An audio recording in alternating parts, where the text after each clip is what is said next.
Before this gets out of control, let's move on to the front cover of Saturday's Times. Scott, what have they run? Yes, appeals ban for migrants who reach the UK illegally. Rishi's trying to up his game, and he says he's going to ban migrants into the UK completely. He's made that promise when his Stop the Boats, one of his 5 priorities. Illegal. Yes, what did I say?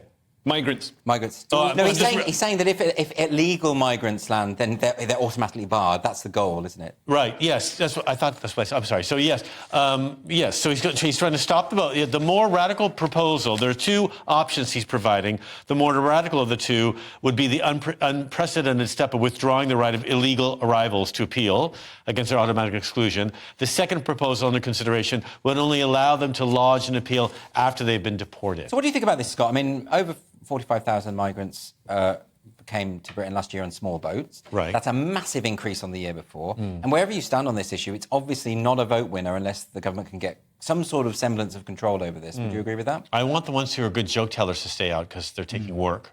Yes. If they're Albanian and they come over and they bring nice wine with them, I don't know. Is that the criteria? So I'm just saying, if they bring something, bring a gift to make us feel better, you know? the British like free stuff. It's not come dine with me. Well, just it's a country.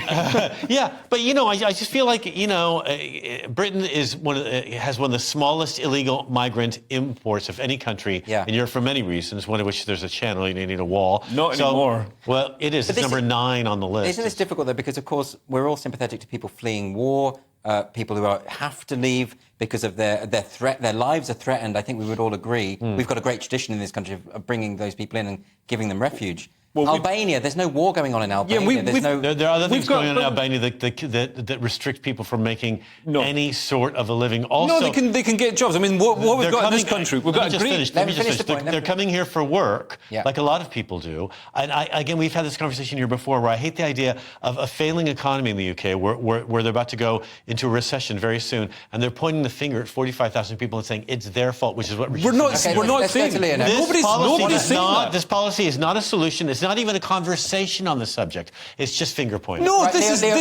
let's have your say now. This is to stop the 45,000 people who are coming here illegally. We take over 1 million legal migrants. We took over 1 million legal migrants last year, so you can't say Britain isn't doing its bit. And Britain's got this great tradition of actually managing itself and running a country that's stable and has equal rights and rights of the individual. Whereas people are coming from countries that don't have that, and I wish people would put more effort into making their own countries like a Western liberal democracy. That would be better for everybody. But this is just doing what so many sensible countries do, like Australia, and it stops the illegal, dangerous migrant crossings that lead to death. What do you make of Scott's point, though, that this is an example of scapegoating, that people are basically saying it's their fault that we are in such an economic... Nobody's saying that. Like, I've never heard somebody credible say that. Well, the economy's not doing great, and but it's nothing to do with this. Then we agree.